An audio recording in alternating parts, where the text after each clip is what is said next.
Hello, welcome to the Manic Pixie Dream Vlog. I'm your host, Caroline Georges, and welcome. So, I wanted to talk about anger. So I've talked about, here and there about struggling with anger and struggling with misandry, and I guess I just kind of wanted to flesh that out in a vlog and just kind of go into that. And last vlog, I said I want to go to work with the commitment of being grateful for my patrons and being grateful for my clients and stuff and the men that give me money and stuff, and just go into a place like that, mental headspace like that, and have a better experience at work. That attitude lasted a few hours. I went to work last night and oh my God. Okay, so this guy, he was fine, but he was married and stuff, and he just bragged about how he had 3 ex-wives and how he, is, and he's married and how he has 2 girlfriends and stuff, and how he wanted me to make me his LA girlfriend and stuff. And it was just ugh. You know what I mean? I'm sorry, but just imagine, could you just imagine just sitting there and just having to listen to this guy talk about what a piece of shit he is, and then, having to be into that, I'm not allowed to be honest, my job is to make these guys feel good, you know what I mean? So it's if he's talking about what a piece of shit he is, I have to just be that's great, and, but anyways, I got a lot of money out of him. I got about $500 from him. I cashed out at $500. And so and I did that. I got that money because this guy really believed that I was going to go home with him. This guy really believed that I wanted to be his LA girlfriend. This guy really, believed all this about our, about our dynamic, and that wasn't reality. You know what I mean? And the thing is, I have to present a fantasy and I have to encourage the fantasy because that's how I make money. But at the same time, did I owe this guy anything? Do I owe this man something? I'm doing my job. I did my job. I got paid to do my job. I don't owe him anything. If he gets ideas about something else happening, and I don't know, am I lying by omission? Is that wrong? That I'm not being clear? You know what I mean? Should I really, what am I going to do? You know what I mean? I cannot be a stripper and not be a misandrist. I just don't think that that's possible. And,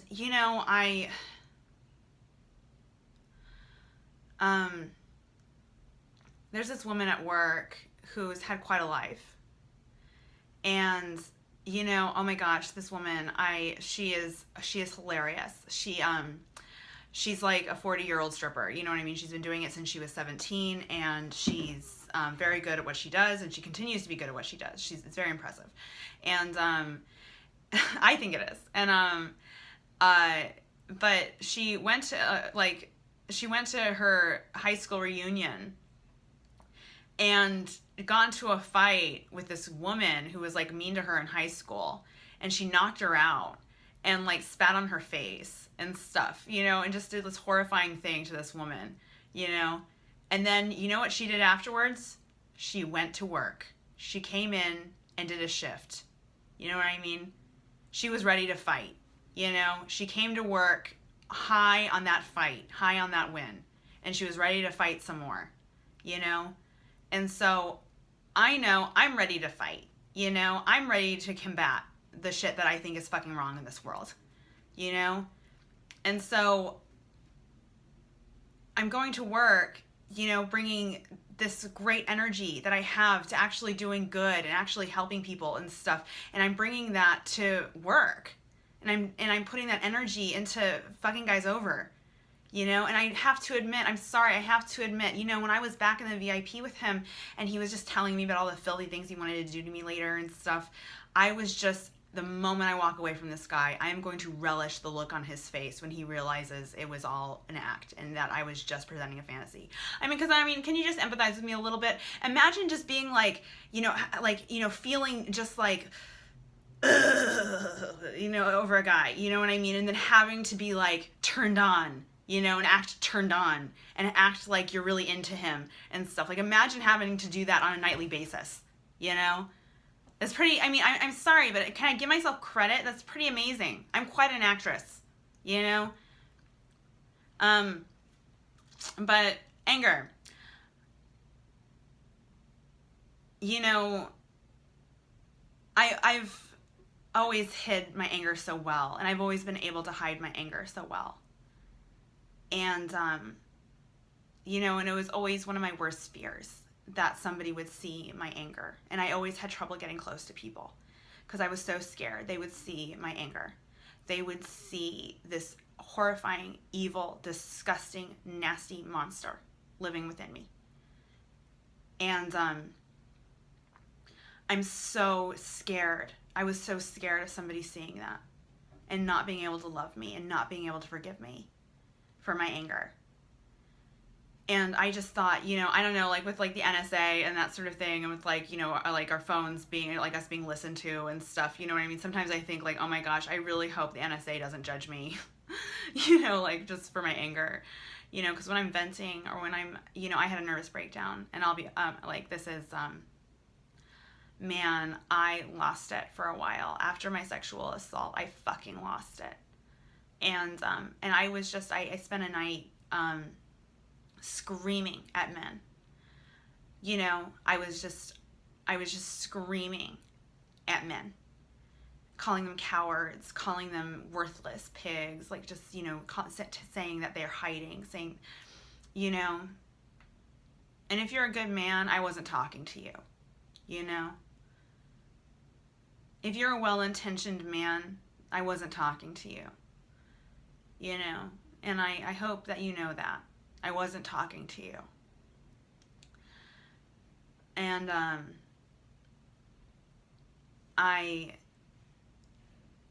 I just, what if somebody saw this? What if? I'm telling you, it is not pretty. I do not let on about it. When you meet me and when you see me in person, I'm sweet, I'm lovely, and I'm kind, and I present myself that way, and I present myself that way on purpose because I don't want people to see my anger.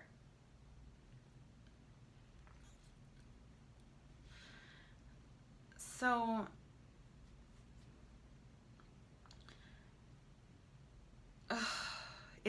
it all seems, you know, the penance that I pay for my anger is to not be in a relationship, is to not let myself happen to a good man, and to preserve myself from being abused again, you know. And but sometimes just being lonely and stuff, and I just feel so lost that sometimes I just lie in bed, and I'm sorry to be a drama queen, but sometimes I lie in bed and I feel like I'm on a life raft just lost at sea. No one can hear me, no one can see me, and I'm just lost, and I'm just drifting away into the ocean. And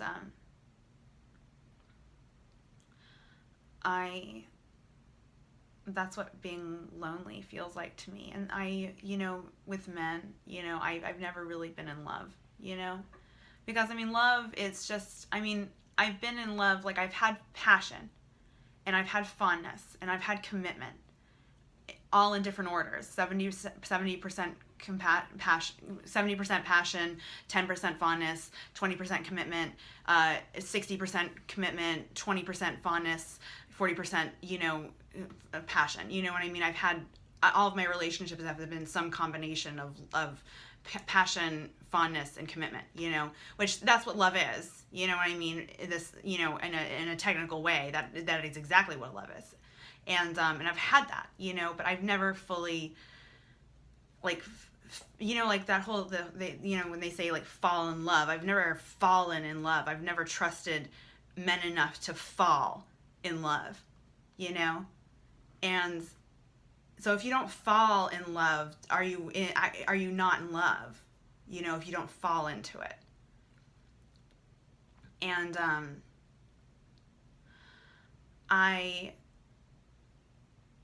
I've never been able to trust that somebody would be able to forgive me for being so angry, and somebody would be able to see me and only me through my anger. And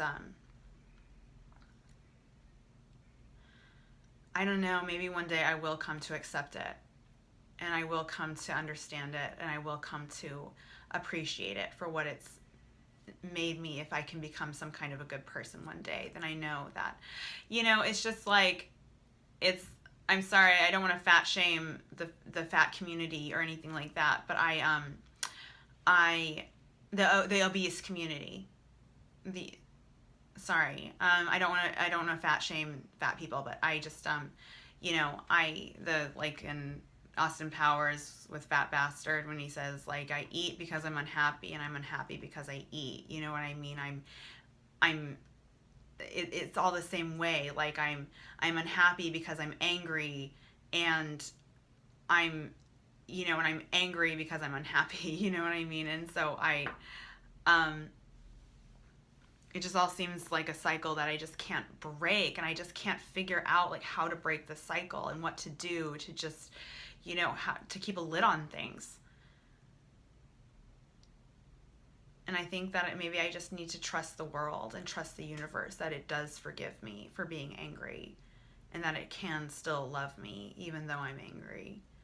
And to just come forward and just to fall into the world and trusting the world that it sees me, and it sees victims, and it sees women that have been victimized, and in what they go through and what they've had to go through because of their abuse. And I think that the world is seeing me and what I've had to go through and what I put myself through because of my abuse. And I get so many supportive comments, on these vlogs, and I get supportive comments on these vlogs, and that really means a lot to me. And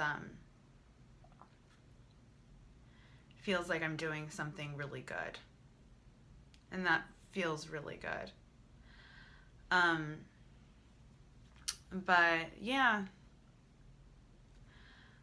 I don't know what conclusion I can come to about anger, but it's just, how do you forgive? How do you do that? How do you forgive? And it's just, the Bible says forgive people like it's so fucking easy,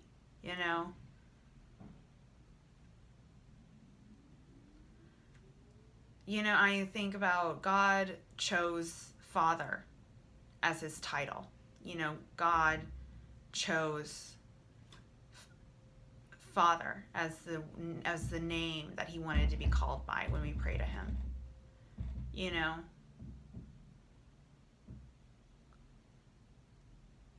And men, is that proof of the patriarchy? Is that proof that God really did choose men to be dominant? That he chose to be called father instead of mother,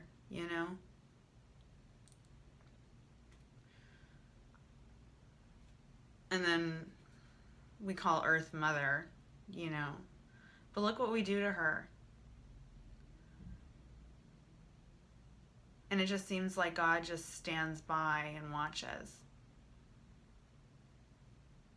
But then again, it's weird, because whenever there's a hurricane or something like that, everyone always thinks that it's God punishing Florida or something like that. You know what I mean? Like, there's always some connection to God punishing people and stuff.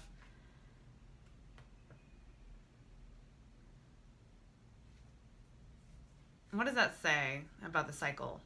About the way things are? I wonder. Those dynamics. Well, anyways, that was my vlog for today. Thank you for letting me share. And have a lovely day working on things. And good luck to you. Have a lovely day. Bye.